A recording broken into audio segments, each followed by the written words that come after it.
Hey guys, welcome to Campfire Conversations. And let me just set the tone real quick.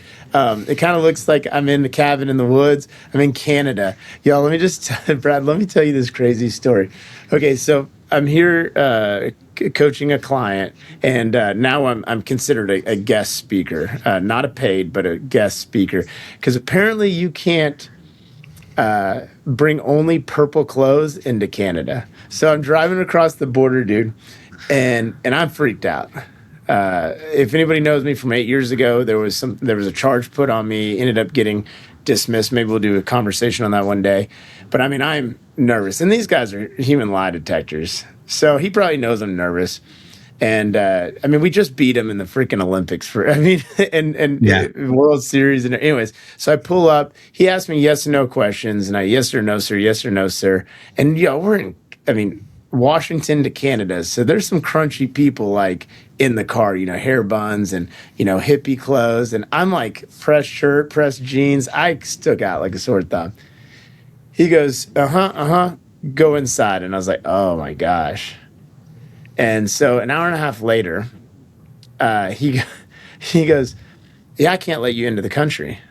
He goes, your intent is to be working in here. And I said, well, I'm here to see a friend and a few other things. I said, but what's going on? He goes, there's no way a man travels with that much purple. You're obviously here on business. I said, buddy, if you could see my closet. But if I could record you, that'd be awesome. He goes, and your backpack's full of books. And like no man, like on a guy's trip, I said, buddy, I don't think you've ever seen my backpack. That's literally all it is. And he goes, well, where are you staying? I said, I don't have a hotel. And he goes, who travels without a hotel? And I said, Robert, because I'm a high D, and I just figured I'd figure it out. So anyways, I didn't figure it out. There's not really a hotel here in Oliver. So I'm at Brad's house in the loft. And anyways, so you talked him into letting you through, despite the purple in the books.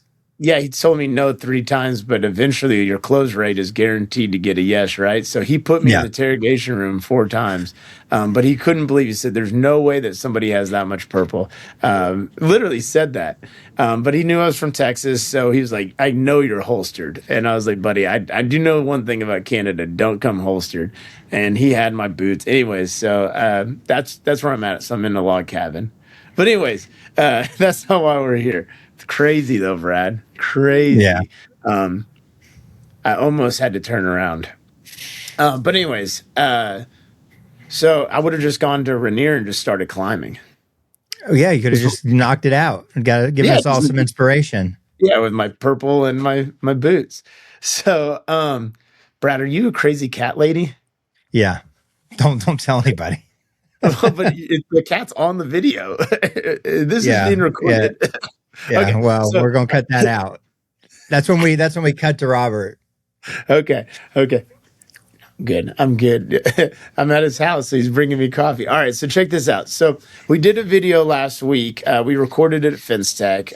If y'all don't know, most of these recordings are done prior, so that way we can prepare a message for everybody, a learning lesson, and eventually we'll create some sort of cadence to this. But right now, as things just pop up, we just want to share, and we want to keep short and precise messages. So last week, just to set the tone, go back and listen to it. But it was all about if you're going to stay out with the owls, be prepared to soar with the eagles. Or simply put, if you're going to go out with the boys, you better wake up with the men. And where that came from was I got a lot of people that were frustrated because not everybody woke up.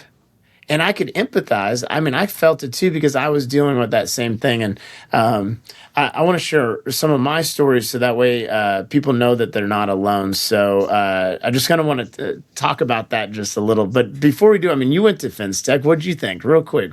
Give us a quick catch up. Man, if we're on topic, I definitely sense some tension in the room. I'm thinking a very specific morning when there was a little get together. It was early. And there were some things said, and I can feel that tension, but it's that way at every event, Robert. It really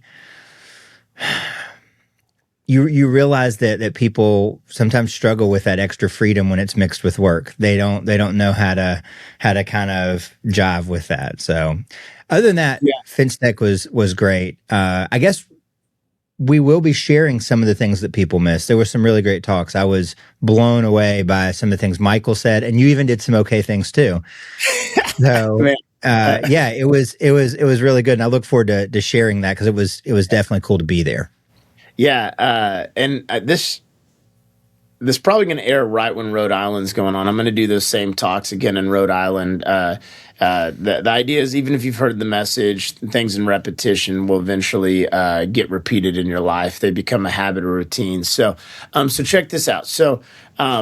The reason why the Go Out with the Boys, Wake Up with the Men resonates is because that has been always a superpower. I've always been an early morning person. It doesn't matter what I do the night before. It doesn't mean that I'm a high performer, but I think because I could physically be in the seat, that gave me an excuse. But the reality is I wasn't absorbing or anything like that. And I wanted to tell a story real quick. Fence Tech was in San Antonio about 8 years ago, 9 years ago, or something like that. And we skipped a presentation. I was the leader, and I was modeling poor behavior. We skipped the presentation, and we went to a yard house, and so we're only gonna have a few beers, but at yard house you can get really big beers. Yeah. And so you just order bigger beers and say you only had a few. And legitimately, though, I wasn't looking for any trouble. And we're walking down the street, and this guy gets off this bus, and it looks a little suspicious. And then he goes and just jumps somebody. Like, he was obviously going to. And I had a few liquid courages in me. Y'all, I mean, I grabbed this guy and I beat him to a pulp. He had no clue because he was blindsided, and it was so crazy. And I just think about, like, would I have even been in that position? Now, I'm grateful to help the gentleman, but the reality is, what could have possibly happened? So, anyways, I was thinking about that, and I was thinking, like, well, what if that was my team member? Like, would I have given him the benefit of the doubt that he was truly trying to take care? But then the reality is, like, why weren't we in that meeting? So, anyways, that's one of the stories that I can't ever unsee. Got super lucky. The cops, when they came, they go, "It looks like it's handled," and just, like, let us all walk away. I think that, yeah, wild. So Texas, right? I guess South Texas. yeah. Yeah. So anyways, that has nothing to do with my story at FinTech because, but it was one of the ones that I remember, and had somebody been judging me based off that behavior, I probably wouldn't have got the benefit of the doubt. So I just want to kind of walk everybody through real quick. So we set expectations, and then I feel like as soon as we got there, the plan fell apart. And I'm going to talk about my team, and I had permission to do so. I felt like I carried the bag the whole time. I was constantly saying, "Hey, let's get into the room. Let's do this. Let's do that." And the reality is, they probably didn't need that micromanagement. But I know more than what they knew. I knew what was going to happen at these sessions and everything else. So I immediately identified that I didn't probably communicate what some of those sessions, the value were adding. Like, we talked about what our goals were, but we didn't really dive into the why, maybe. So anyways, so on Thursday, when I looked up and I was the only person in the room beside Tim was there, Tim was there, and I want to give him credit that. But a couple of the people I was counting on weren't. And I had just had enough. And so I decided to stay behind so I could spend some time with Dakota and figure out what was going on. And we ended up having a great time. But before we had a great time, we ate some mediocre sushi, and we had a big blow up. And Dakota was one who led it. He needed to take the gloves off. And I mean, we weren't disrespectful, but we were definitely, I mean, frustrated with one another. And I think there's a level of that. Like, if that's how you can operate, then I encourage you, like, to be comfortable every once in a while, because the blow up could be worse. It was not disrespectful. We just got into a heated debate because we both just cared. Hey, and speaking of that, I heard this the other day. If you ever get in a really heated argument, just ask somebody, "Do you care about this more than I do?" And if the answer is yes, then just let them have it. Is that whoever cares more about whatever they're arguing about should just win it. And so anyways, so that was from Unreasonable Hospitality. That was a great book. So anyways, so Dakota and I had that. We went to the concert, and it was not what we expected. But what happened was that Dakota and Matt had a connection where Matt realized that Dakota was no longer hearing my voice. I told Dakota, I was like, "Buddy, I know it wasn't your job to show up to some of those rooms, but you left me hanging. Like, you knew some of the people around you probably weren't going to show up, and you were okay with me showing up." And he said, no, no, no, that's not it at all. I said, but by your inaction, it basically told me that you were okay with me showing, because I wasn't going to leave the chair empty, leave no chairs empty. And so Matt Warner, if we wouldn't have got to this concert, wouldn't have realized, hey, I need to probably do a little bit of mentorship with Dakota. Of course, Matt asked for permission. Y'all, Dakota is on freaking fire now. So sometimes your voice just doesn't land and you need to ask for help. And so I'm really grateful that Matt identified that. And Dakota freaking killed it. Yesterday specifically, he cleared his entire schedule. He had an emergency. He cleared his entire schedule, leaned in, and I got like 3 different texts saying like, this guy is killing it for us. So anyways, the win didn't happen at FinStech. The win happened with the connection at the concert that led to all the maturity. And so really grateful for Matt Warner on that. Now, Matt Swalick, who works for us and he's leading our sports construction and everything, he and I are frustrated with one another, or really I'm frustrated with him, but I haven't had that conversation with him other than to say, hey, you've let me down. You've let yourself down. I don't know if I'm disappointed with the time that we wasted or the money we wasted or the opportunity. Because the reality is I don't mind spending the money, but I would have rather gone to the Dominican than Indianapolis in February. Like, you just wanted to party. I said, can I have permission to when I figure out why I'm so angry? Like, because I'm angry, and I'm not normally angry, and maybe I'm disappointed, but I don't really know what it is. And in the meantime, Matt has been fully inspired. He's not waiting on me. He is fully inspired. I think he's looked himself in the mirror and said, this is not who I am. I'm better than this. I'm a fill the chair kind of person. He's always the first person at every room we're ever in. I just think that FinStech, because he used to be at Halco, just looked different and just made some mistakes, not like ones we can't come back from. But I mean, Brad, he is freaking on fire too. And so, I mean, I'm thinking like, okay, but what about Christine? So I go into our win boards. We have win boards every month, and she wrote on there the connections I made in and outside of Magnolia Fence, because a lot of people get referred to her at Purple, and she's on fire. She goes, I have so many friends in the industry. She came from the landscape world for 15 years. She thought she would have retired there, and now she's in a brand new industry, and she went from like big stuff to just the other person, right? And so she made all these friends and she felt like a celebrity. She's like, oh, you're the Christine who sent me this. And so it just got me thinking that sometimes the fruit is bared later in life, right? Or the flowers will bloom after a lot of watering. Now, my job as the gardener is to pull some of the weeds, right? But we know that the power is in the seed. And so if I can water it and if I can pull the weeds and I can nurture it, I'll bear fruit. And so I'm glad I had an opportunity to put a pause in all of that. And sometimes you have to pause to allow growth to catch up. We grew from FinStech, but I paused. I didn't want to have this. They knew I was disappointed. I had that conversation. Hey, I'm disappointed. I don't know why. But can we pause it so we can all grow into our shoes? And all 3 of them have grown beyond my expectations. The bounce back was unbelievable. So I think the preparation to their potential was actually happening. It just looked substantially different. And so anyways, I just wanted to follow that up because without straight talk though, without me saying, hey, these expectations weren't met, it would have been premeditated resentment. Because we know unspoken expectations is premeditated resentment. And we know, I can tell you this much, resentment and sarcasm are like the 2 most toxic traits. So anyways, I'm really excited to report all that. We had a huge week in sales, $300,000. We are exceeding every single year to date in sales that we ever have. I just looked last night. And I woke up this morning to possibly a couple sports constructions. So we are right on track. We're right on track. And so anyways, I just thought I would just kind of catch everybody up there and show people how we navigate it. But I can tell you 10 years ago, I wouldn't have put a pause before the pressure. And I really believe sometimes you need the pause to allow growth to catch up.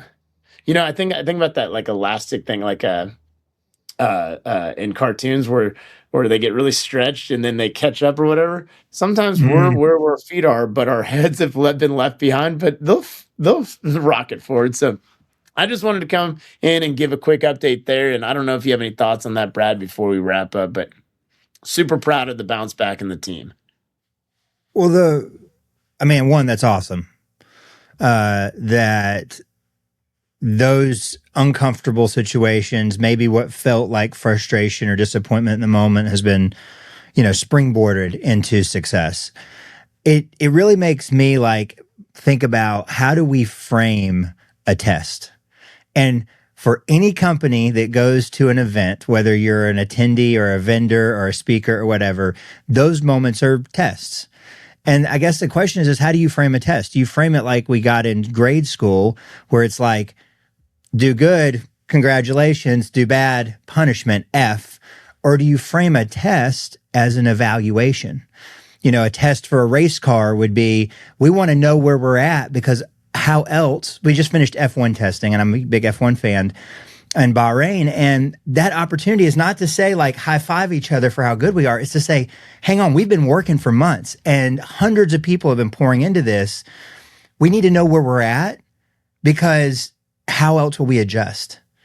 And so I think that, as a leader or as somebody who's bringing a team to an event or anything else, how do you frame the test? Do you see it as, hey, we learned something here. Now it's what's next. How do we use that?